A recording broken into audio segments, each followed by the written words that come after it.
estaba acumulado ahí en las venas era de ¿cuánto por ciento? 64%.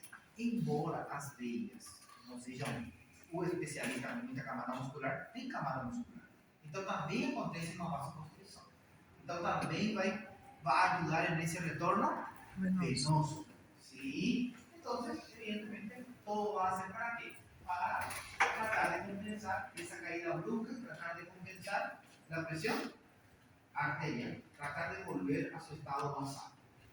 ¿Sí? Entonces, ante una caída de la presión arterial, los receptores evidentemente van a actuar aumentando la frecuencia cardíaca, aumentando la vasoconstricción, aumentando entonces la fuerza cardíaca, aumento de la contractividad, ya sabemos ya que hace el sistema nervioso simpático, ¿no? ¿Sí? Entonces, un aumento del retorno venoso. ¿Sí? Bueno. Sí.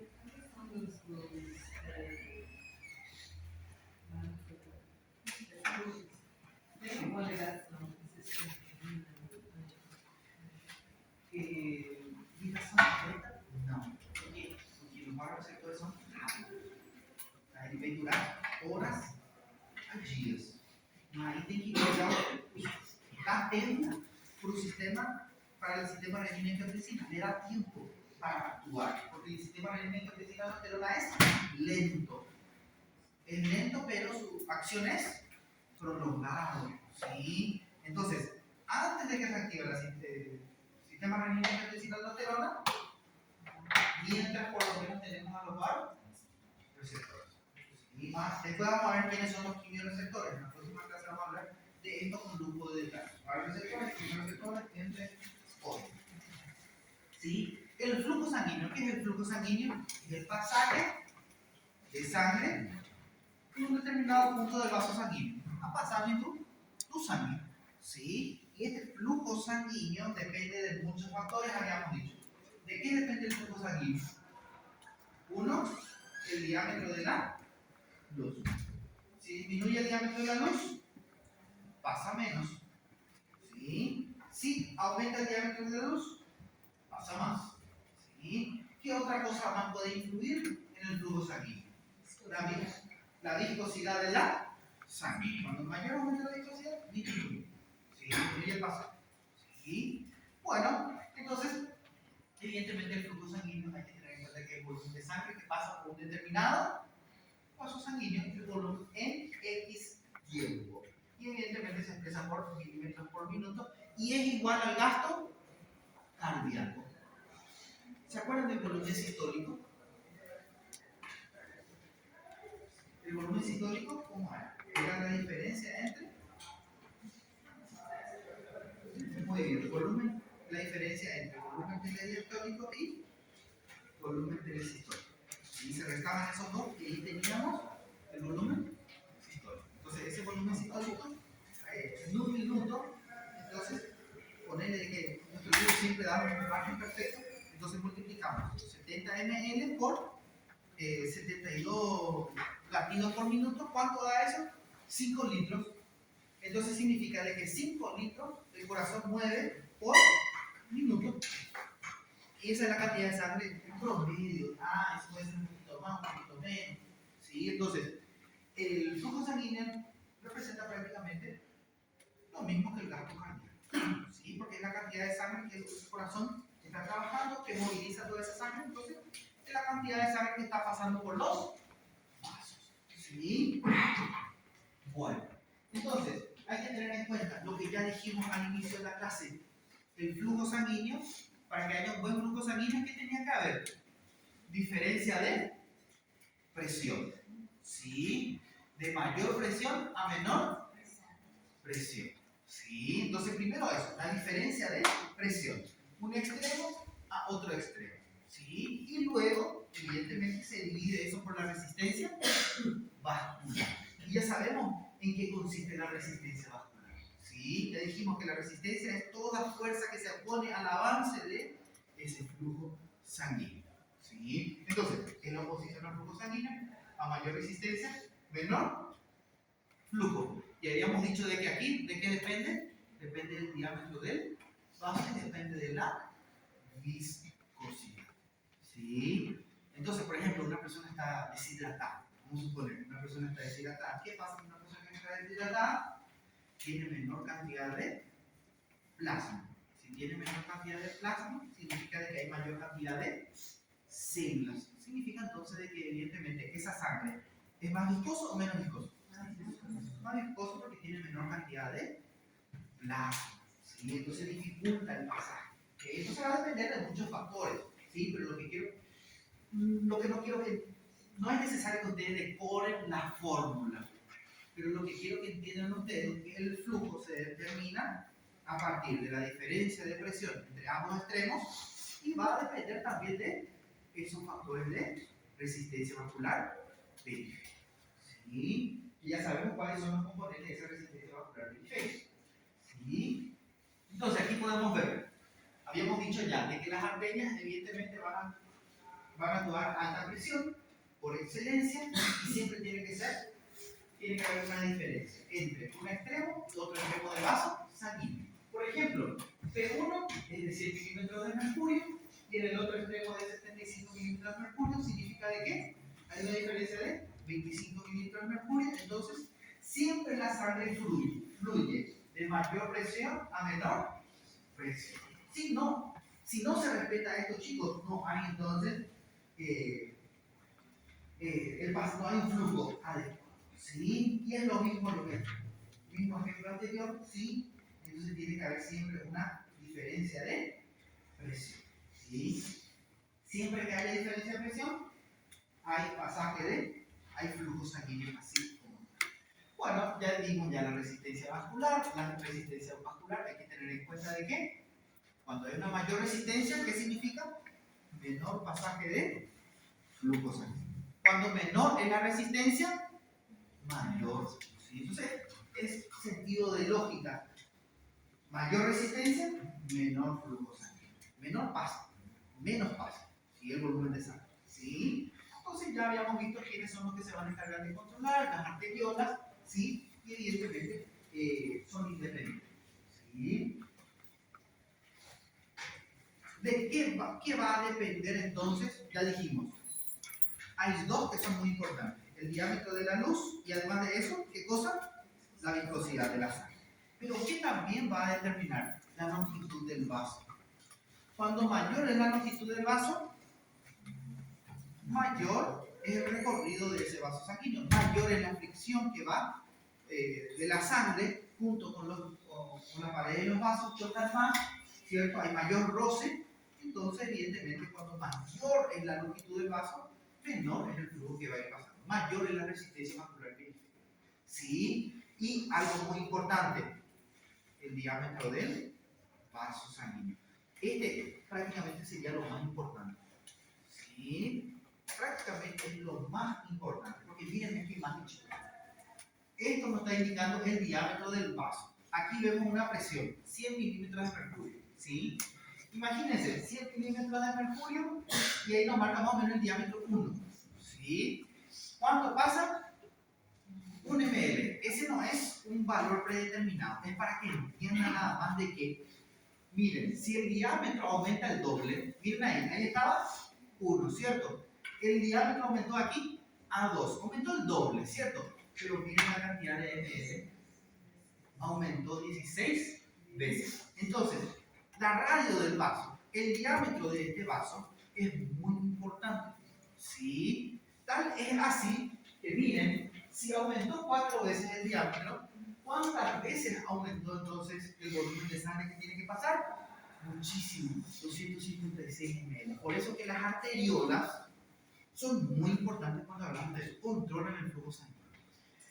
El mínimo cambio en la radio, en su radio, en el diámetro, la circunferencia, puede aumentar abundante cantidad de flujo o puede disminuir drásticamente el flujo sanguíneo. ¿Sí? Entonces vemos ahí, repito, para que quede claro, esto se conoce como la ley de la cuarta potencia. ¿Sí? Entonces vemos ahí el diámetro a una presión de 100 milímetros de mercurio, evidentemente vemos de que hay un valor predeterminado que es de 1 ml por minuto, el diámetro aumentó del doble, vemos que aumentó el volumen de sangre que va a salir por ahí 16 veces. Y así sucesivamente, ¿sí? Entonces, el diámetro del vaso es súper importante, ¿sí? Si el diámetro o la radio del vaso disminuye, entonces evidentemente va a haber menor pasaje de volumen de sangre. ¿Sí? Habíamos dicho que la longitud del vaso, cuanto mayor es la longitud del vaso, hay mayor resistencia. ¿Por qué hay mayor resistencia? Porque la sangre tiene que hacer mayor recorrido.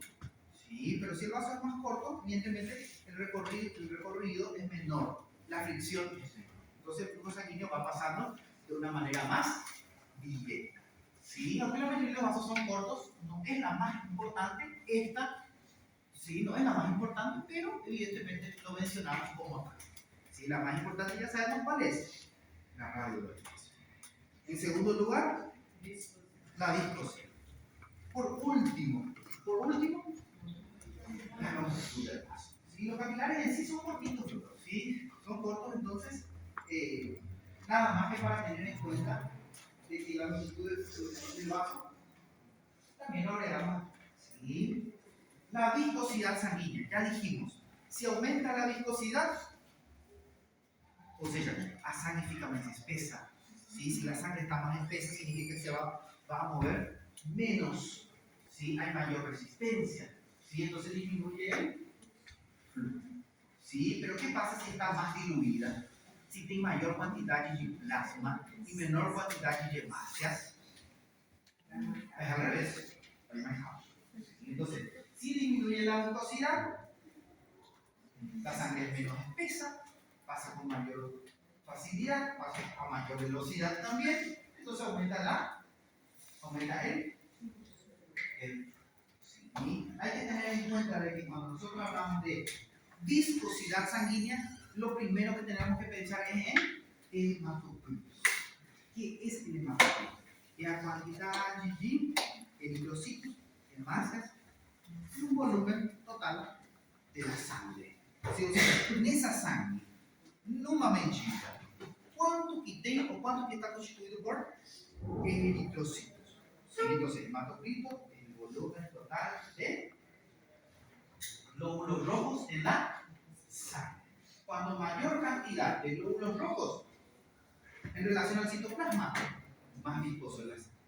Cuando menor cantidad de glóbulos rojos y un aumento considerable del plasma, entonces evidentemente ahí significa que está más diluida la sangre, hay mayor cantidad de plasma, menor cantidad de células, menor cantidad de eritrocitos. Entonces ahí decimos de qué es menos viscoso la sangre, entonces evidentemente controla una menor resistencia. Entonces ahí, disminución del hematocrito, ya dijimos. Aumento del hematocrito, ya dijimos. ¿Sí? Polisistemia vera, ¿sí? La polisistemia vera aumenta los niveles de glóbulos rojos. ¿Sí? La deshidratación, habíamos dicho que es lo que hace la deshidratación. Disminuye los niveles de plasma. Aumenta entonces la viscosidad. ¿Sí? Quemado, una persona con quemadura y una persona con quemadura, evidentemente dependiendo del grado y la extensión de la quemadura, la deshidratación es muy grave. Entonces el hematocrito generalmente va a estar alterado. Hay que tener mucho cuidado con esa persona. ¿Sí? Por eso es que siempre se trata de reponer todo ese volumen de sangre o de líquido. Ahora, ya dijimos en relación a la circunferencia del vaso sanguíneo. ¿Sí? Aquí está explicando, chicos, lo que yo ya les avisé. ¿Sí? Cuando aumenta el radio del vaso sanguíneo, ¿qué pasa con el... ¿Aumenta o disminuye el pasaje de sangre? Disminuye la resistencia vascular, aumenta el flujo sanguíneo. ¿Qué pasa cuando disminuye la radio? ¿Qué pasa cuando disminuye la radio? Al revés, aumenta la resistencia, disminuye el flujo. ¿Sí? Bueno, eso es la ley de la potencia, todo lo que ya les explico. ¿Sí? No es necesario que aprendan la fórmula, pero quiero que tengan en cuenta este principio que es muy importante. Si el radio aumenta, el flujo aumenta. ¿Sí? Si la radio disminuye entonces el paso de ese volumen de sangre por ese tejido o ese vaso. ¿Sí? Entonces, vasoconstricción. ¿Qué es la vasoconstricción? Es cuando los vasos sanguíneos, especialmente la arteriola, se contraen. ¿Sí? ¿Sí? Cuando se contrae, disminuye el pasaje de volumen de sangre. Aumenta la resistencia. Disminuye el flujo sanguíneo local, aumentando la presión arterial sistémica. Es lo que ya le estaba hablando, chicos. ¿Sí? Estamos repitiendo y ahí ya está. ¿Sí? Vasodilatación, ya dijimos. ¿En qué consiste entonces esta vasodilatación? Ya repetimos varias veces. ¿Sí? Ustedes después leen tranquilitos, porque ya les expliqué. ¿Qué pasa cuando aumenta el diámetro, la radio? Disminuye la resistencia, ¿cierto? Aumenta el flujo. ¿Sí? Entonces ahí tenemos todo lo que es en relación a eso. ¿Sí? Ahora, hay dos tipos de flujo. ¿Sí? Hay dos tipos. Hay un flujo que es lo más común, ¿sí? Que evidentemente es el flujo sanguíneo laminar. ¿Qué significa flujo sanguíneo laminar? Que la sangre se va distribuyendo o va pasando por los vasos sanguíneos en forma de capas, en forma de láminas. ¿Sí? Y vamos a ver de qué va. El libro nos menciona de que hay como 5 capas, 4 capas, pero eso es un ejemplo nada más, como no se cuantifica la cantidad de capas, pero lo que quiero que entiendan es que, miren ahí, ese es un flujo sanguíneo estático, ¿sí? Pero aquí cuando se empieza a movilizar la sangre, ¿qué sucede? Que ustedes interpretan que la sangre que está en el centro va más rápido o va más lento. Va más rápido. Pero ¿qué pasa con la sangre que está en la periferia? Va más lento. ¿Por qué será que va más lento lo que está en la periferia? Porque justamente hace contacto directo con la pared de los vasos sanguíneos, con las células endoteliales. Y entonces eso nada más hace referencia al flujo laminar. Entonces el flujo laminar significa que la sangre en una superficie lisa de un vaso sanguíneo recto, por así decirlo, generalmente tiene un flujo aerodinámico. ¿Sí? A diferencia de aquellos vasos tortuosos. ¿Sí? Por ejemplo, la aorta en sí no es tortuoso. ¿Pero qué pasa con la aorta? Está muy cerca del ventrículo. Entonces la sangre del ventrículo inyecta tan fuerte que generalmente ocasiona un flujo sanguíneo, pero que no es ordenado, no es laminar. ¿Sí? Es un flujo sanguíneo turbulento. ¿Sí? Eso sucede generalmente en la aorta. ¿Sí? La aorta, las arterias coronarias. ¿Sí? Entonces, en la aorta, ¿por qué? La aorta porque recibe la sangre a una velocidad muy alta por esa presión ejercida por el ventrículo izquierdo, a diferencia de las arterias coronarias, que las arterias coronarias también reciben una presión elevada, pero las arterias coronarias generalmente son tortuosas. Entonces es normal que tenga un flujo sanguíneo turbulento. ¿Sí? Entonces, cuando pasa muy rápido el flujo sanguíneo, se genera un flujo sanguíneo turbulento. ¿Qué pasa si ese vaso sanguíneo tiene una placa ateromatosa o si hay una estenosis en ese vaso sanguíneo, una disminución del diámetro que es patológico, que no es fisiológico? Tiende a generar un flujo sanguíneo turbulento.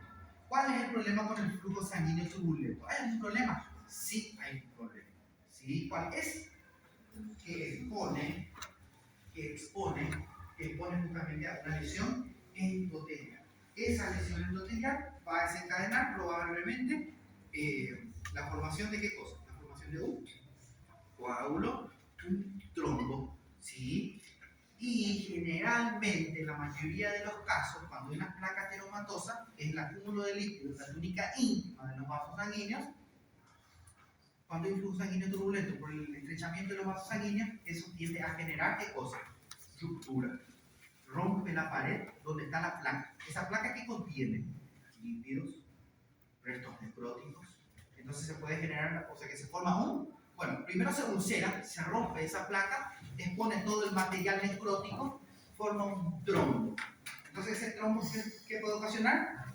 Obstrucción parcial o total de ese vaso sanguíneo. Si hay una obstrucción total de ese vaso sanguíneo, ¿qué pasa con el tejido que está ahí? ¿Recibe mucha sangre o recibe poca sangre? Poquísima sangre, ya no recibe más, no entra más nada. Entonces eso va a llegar probablemente a necrosis, infarto. ¿Sí? Siempre se da como ejemplo clásico a las placas que están en las coronarias. ¿sí? Porque generalmente son las más afectadas, donde se forman más placas ateromatosas, donde más forman trombos por causa de este flujo sanguíneo turbulento. ¿Sí? Entonces este flujo sanguíneo turbulento, ¿qué es lo que ocasiona? Obstrucción parcial o total de las coronarias y el corazón tiene que trabajar, ¿eh? Entonces ahí es un infarto agudo de miocardio. ¿Sí? ¿Está bien? Entonces ese es el problema con el flujo sanguíneo turbulento. Embora acontece influjo sanguíneo turbulento na aorta nas coronarias, mostra un estrechamiento luminal importante, es muy peligroso. ¿Sí? ¿Qué puede ocasionar ese estrechamiento de la coronaria? Una placa ateromatosa. ¿Sí? Acúmulo de lípidos en la túnica íntima de los vasos sanguíneos. Va acumulando eso. ¿Sí?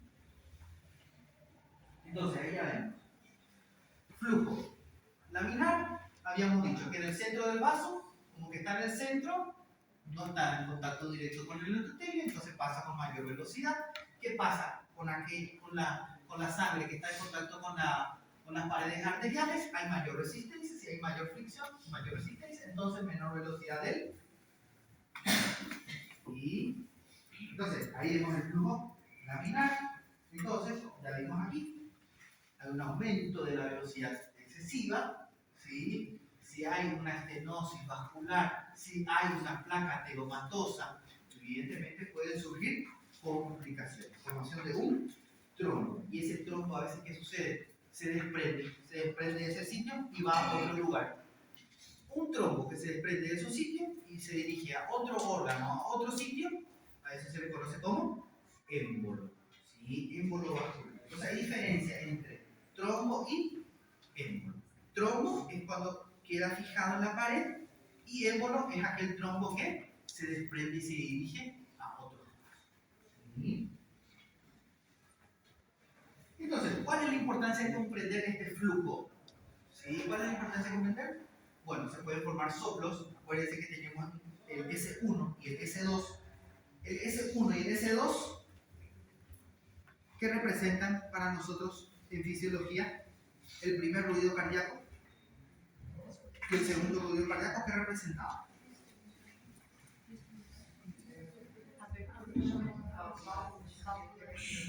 Wow.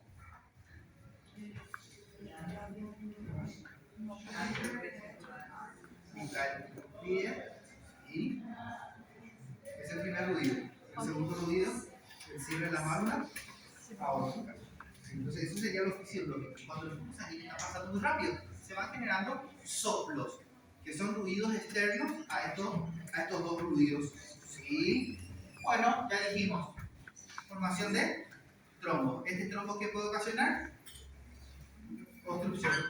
Oclusión vascular. Es el detalle para mayor oclusión. Cuando el vaso no no importa, palabra menos, palabra más. Y bueno, ya dijimos, es un daño endotelial muy importante. Infarto de miocardio. Sí, a veces se forma un émbolo. Sí, ese émbolo llega a la arteria cerebral y a veces genera un accidente cerebral. Y yo no quiero que aprendan ustedes, no saben cómo que acontece un infarto, cómo que acontece el accidente cerebrovascular. Lo que quiero que entiendan es, sí, no, esto van a aprender ustedes muy bien el próximo año. ¿Sí? Bueno, el número de reinos, hay que tener en cuenta lo siguiente, que es prácticamente todo lo que estamos hablando, pero con una fórmula. ¿Sí? El número de reinos que nos dice, cuando hay mayor velocidad de flujo, evidentemente nos damos a entender de que hay un diámetro mayor. Si hay un diámetro mayor, hay mayor velocidad de flujo. Si la densidad es mayor en la sangre, entonces evidentemente está muy denso, significa que está más viscosa, entonces hay menor flujo sanguíneo. Entonces eso es lo que nos indica el número de reinos. ¿Sí? Cuando hay una alteración en la viscosidad de la sangre, en la densidad de la sangre, se puede ocasionar un flujo sanguíneo turbulento por el diámetro estrecho de un vaso sanguíneo. Entonces, para que tengan en cuenta nada más, como yo le dije, yo no les voy a cobrar fórmulas, ¿sí? Pero tengan en cuenta de que todo lo que hablamos, evidentemente, está comprobado científicamente, ¿sí? Nada es casual, ¿sí? Viscosidad y turbulencia, ya vimos. Sangre muy viscosa, una sangre muy viscosa, le dijimos, fluye con mayor dificultad, ¿sí? Hay mayor resistencia, pasa más lento. Sangre menos viscosa, ya dijimos, está más diluida la sangre, pasa a mayor velocidad, ¿sí? En embarazadas, por ejemplo, también hay una ley fisiológica que ocurre generalmente en las embarazadas. ¿Sí? Bueno, la presión sanguínea, ya sabemos, ¿cuál es la presión sanguínea normal? 120, 80 milímetros de mercurio. Aquí menciona que valores de 140, la sistólica y la diastólica mayor a 90, eso se considera hipertensión arterial crónica. Pero esto ya se actualizó. Sí, hace 6 meses o 5 meses ya se actualizó. Pero vamos a mantener todavía esto como nuestro libro nos menciona. Sí, ya se modificó. Ok, ya se bajó a 130. Sí, el margen para decir que una persona hipertensa es a partir de 130. ¿Sí? Este es porque es la sistólica. ¿Sí? Mantiene, aunque algunos autores ya lo bajaron a 80. ¿Sí? Hay que ver si eso funciona para nuestro grupo, ¿sí? Porque generalmente son autorizaciones que vienen de Europa, hay otro estilo de vida, ¿sí? Entonces, vamos a mantener nada más como 140, 90, porque así está nuestro libro, ¿sí? Hasta la 15ª edición está todavía con 140, 90, entonces mantenemos nomás, ¿sí? Pero sepan de que hay una actualización nueva, de que eso ya no es más ligero, ¿sí? ¿Está bien? Bueno, sí, vamos a quitar la presión arterial media, eso vamos a ver en la próxima clase.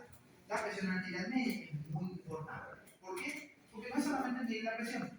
Con eso por lo menos tenemos una idea si hay una buena perfusión tisular.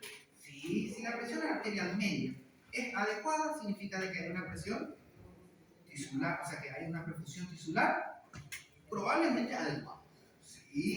Entonces, como dice ahí, es más importante para la perfusión tisular, porque así, y vamos a ver cómo se hace en la próxima clase. ¿Sí? Hemorragia, ¿qué pasa con la hemorragia? Hay mayor pérdida de sangre, ¿cierto? Sí, si hay mayor pérdida de sangre, ¿cómo responde el cuerpo? ¿Qué pasa? Fisiológicamente disminuye el retorno venoso. Si disminuye el retorno venoso, disminuye el gasto cardíaco. Eso es lo que está pasando cuando ocurre una hemorragia. Pero el cuerpo tiene que responder a eso, ¿sí? Si disminuye el retorno venoso, ya sabemos, disminuye el llenado ventricular, disminuye el gasto cardíaco. ¿Qué pasa con la presión arterial? Baja. ¿Cuál es el problema con la presión arterial cuando baja? ¿Cuál es el problema? No, sí, eso sería para compensar. Pero ¿qué pasa con el cuerpo? O sea, ¿cuáles son los daños de la disminución de la presión arterial? ¿Cuál es el daño que puede ocasionar en el cuerpo? Muchas. Pero lo que quiero que entiendan es que cuando baja mucho la presión, disminuye la perfusión tisular. Sí, entonces, ¿qué es lo que tiene que hacer el cuerpo? ¿Qué es lo que tiene que hacer el cuerpo para defenderse ante esto? Aumentar la presión. ¿Cómo va a aumentar la presión? Vasoconstricción. Entonces tiene que haber una vasoconstricción muy importante. ¿Sí? Bueno, aquí creo que está. Miren ahí. De nuevo, ¿a quién estamos encontrando? Al sistema nervioso simpático. El sistema nervioso simpático, ¿qué va a liberar? Noradrenalina. ¿Sí? La noradrenalina, acuérdense de que actúa a nivel ventricular y además de eso, hace una vasoconstricción. Muy importante. Vasoconstricción, esto va a generar un aumento también de la frecuencia cardíaca. Habíamos dicho que ¿qué otra cosa hace más? Aumento de la velocidad de conducción y aumento de la fuerza de contracción. Entonces se contrae más fuerte, más rápido. ¿Sí? Aumenta la frecuencia cardíaca. ¿Todo para qué? Para tentar salvar. Si esa hemorragia, ¿qué pasa si la hemorragia no se detiene? ¿Qué pasa con esto? Va a llegar un momento que ya es ineficaz. ¿Sí? Shock. Shock hipovolémico. La presión de sangre. Entonces, ya está. Entonces, ¿cómo va a compensar? Ya dijimos, sistema nervioso simpático, aumenta los niveles de noradrenalina, a nivel ventricular, aumenta la frecuencia cardíaca, a nivel de los vasos sanguíneos, en las arterias específicamente, vasoconstricción.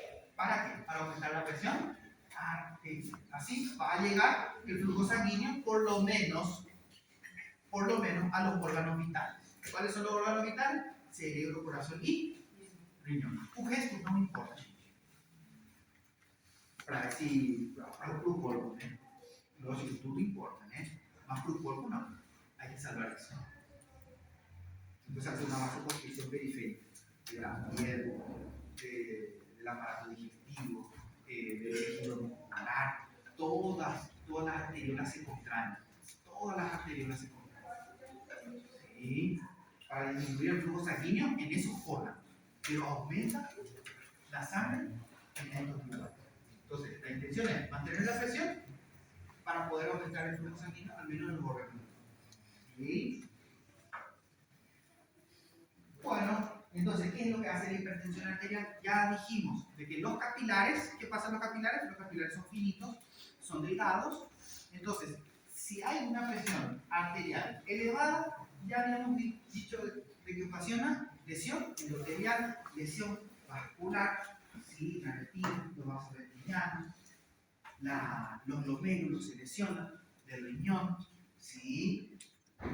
Peligro, los vasos sanguíneos cerebrales, ¿sí? Porque habíamos dicho de que evidentemente los capilares son delgados, son frágiles en el corazón. ¿Qué ocasiona la presión elevada? Si la presión está elevada afuera, ¿qué hace el corazón para superar esa presión? Se contrae con mayor fuerza, pero para poder contraerse con mayor fuerza necesita aumentar las fibras, las miofibrilas en el interior de las mioparesis. Entonces el corazón, ya dijimos, ¿qué pasa con el corazón? Hipertrofia, se agranda, y eso va a llevar a una insuficiencia cardíaca. Insuficiencia ventricular o insuficiencia cardíaca, ¿sí? Bueno chicos, ahí estamos. Entonces cada tipo de vaso sanguíneo tiene una función específica. Ya saben para qué sirven las arterias, cómo trabajan ellas, para qué sirven las arteriolas, para qué sirven los capilares, cada uno cumple una función específica. Sí, las venas también, las vénulas también, ya saben. Bueno chicos, eso es todo por hoy. Éxito que les vaya bien. Y la próxima clase, capítulo 12, si la quieren leer, lean.